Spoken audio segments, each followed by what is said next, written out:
Welcome back, my dear students. Today's class we are going to see a numerical on two-way slab. So, given the living room of a residential building measures 4 meter by 6.5 meter. The floor slab is assumed to be simply supported on 230 mm walls on all the four edges. The live load is given as 2 kN per meter square, and the load due to finishes may be taken as 1 kN per meter square. Design the floor using M20 concrete and Fe 415 grade steel. That is, it is given 4 meter by 6.5 meter, and it is simply supported on 230 mm wall on all the four edges. The live load is given as 2 kN per meter square, and the load due to finishes, that is your flooring finishes, is given as 1 kN per meter square. Design the floor using M20 concrete and Fe 415 grade steel. So if I'm writing here, that is, it's given 4 meter by 6.5 meter. So taking the Ly by Lx ratio, it is 6.5 by 4. You'll get it as 1.625, which is, this is less than 2. Okay, that is a mistake. This is less than 2, which means this, and it is supported on all the four edges. So I could say the slab is a two-way slab. So please change it. This is less than 2.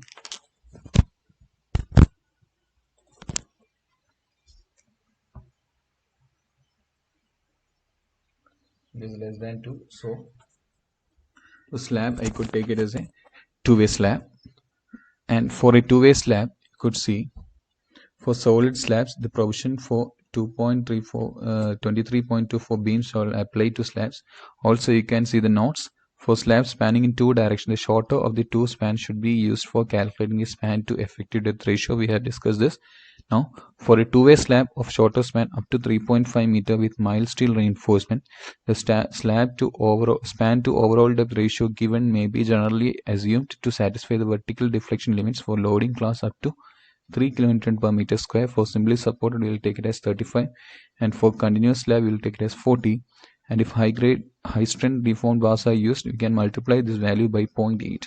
I have told this because this can be asked for your competitive exams. That is the L by D ratio taken for a two-way slab, or for a simply supported and for a continuous. This is based on the deflection criteria. So for a HSD bars, we need to multiply it by 0.8. So keep this in mind. And generally, based on the experience and based on the practical considerations, we will consider an L by D ratio of 30. We will consider an L by D ratio of 30 for the slabs, whether it is a one-way slab or two-way slab. When we start the design, we will consider an L by D ratio of 30 for a one-way slab or a two-way slab. And in case of a beam, we will consider it as L by D ratio between 10 to 15. So here we will assume an L by D ratio of 30, and you will get the D as 133.33. That is, I will round it off to 135 mm. Now you could see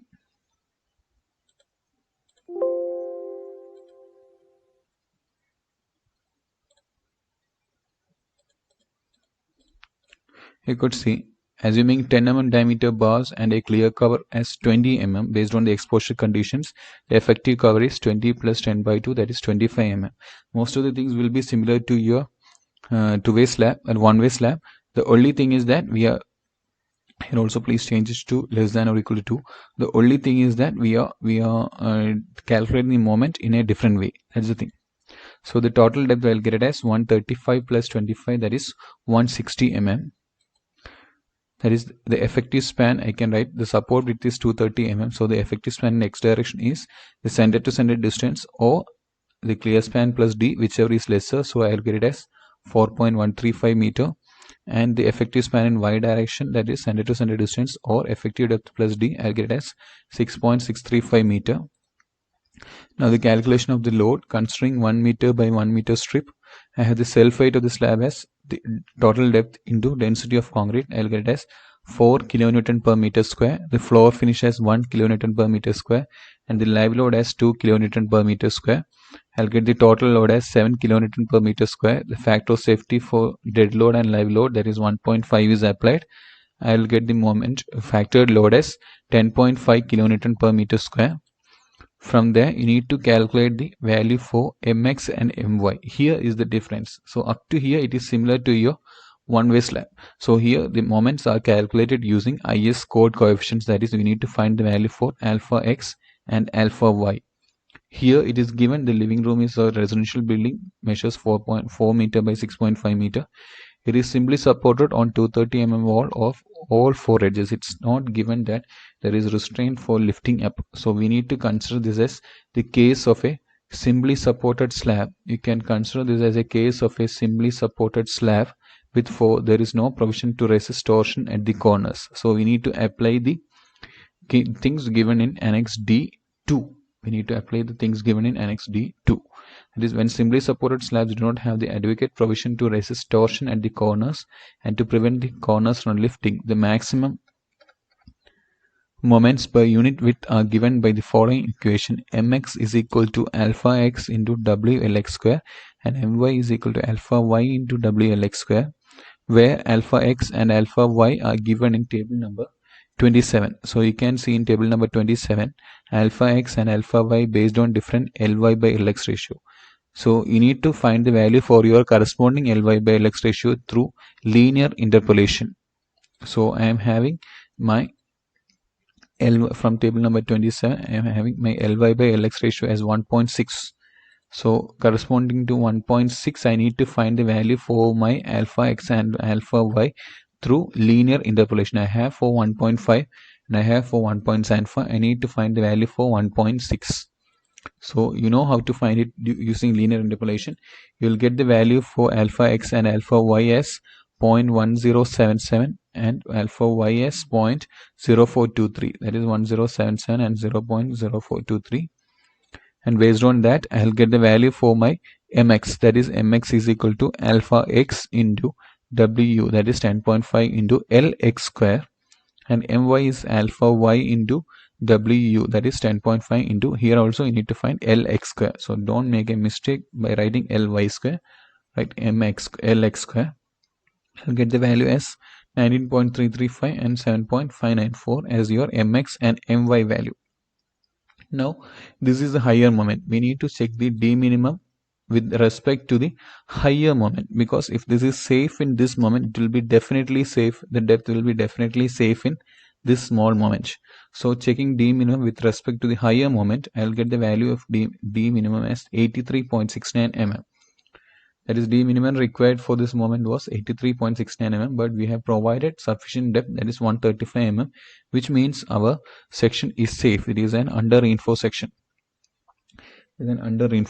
So to find the value of our AST along the x direction, I can write MUX is equal to 0.87 FY AST x into D minus 0.42 XU. That is, I'll substitute this value over here and I'll get the AST x as 424.84 mm square, and AST minimum is 0.12% BD. I'll get it as 192 mm square. That is providing 10 mm bars. The spacing of the 10 mm bars required is this 184.86 mm. It's not mm square, okay, it's mm. That is, I'll get the spacing as 184.86 millimeter. That is the maximum spacing criteria. It is either 3D or 300 mm, whichever is smaller. That is, I'll get the maximum spacing as 300 mm, which means this is fine. So I'll provide 10 mm bars at 180 mm center to center for the x direction. That is, along the x direction, I'll be providing 10 mm bar at 180 mm center to center. Now to find the value for AST in the y direction, along the y direction, the MUY I could write as 0.87 FY AST y into D minus 0.42 XU. There is a small change in D. You can see here, this is total depth of the slab.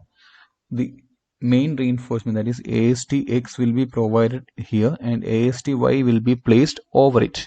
That is, the smaller reinforcement, the smaller moment reinforcement will always be provided at the top. Okay, so this AST x is having effective depth of 135 mm. So if I am taking a larger version of this, you could see this AST x is having 135 mm as your D value, that is effective depth. Now AST y is placed somewhat above this AST x, so its effective depth has changed to half the diameter from here and half the diameter from here.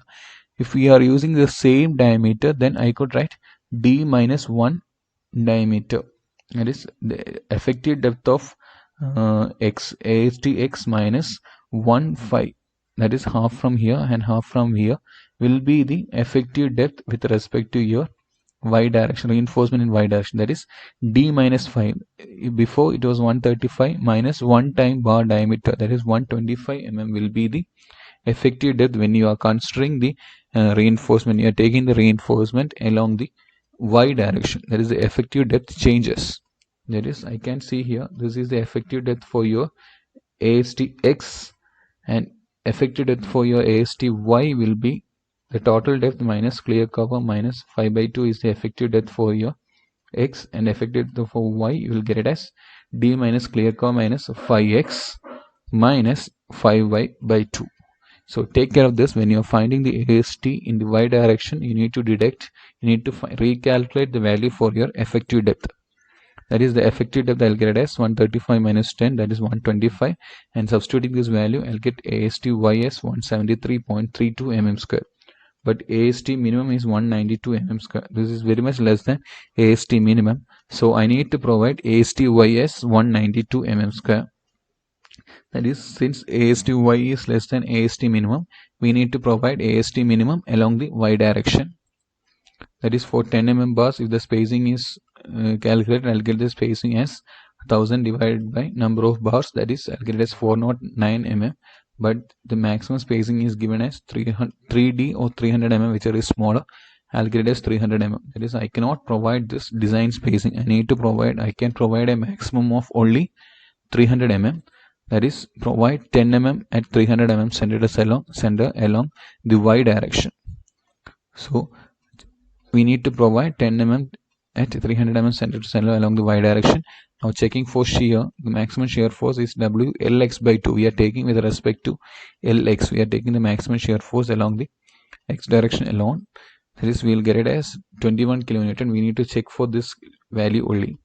That is, tau v I will get as 0.155 Newton per mm square, which is less than tau c value. From the table number 19, we will get the minimum value for tau c is less than this value, so which is safe in shear. We need to check for deflection and development length, which you have studied for your one-way slab. It is similar to your one-way slab. You need to do the check for deflection and check for development length, and the detailing we will discuss in a live session. So I hope you are clear up to here. We will discuss the detailing in a live session. So students, thank you.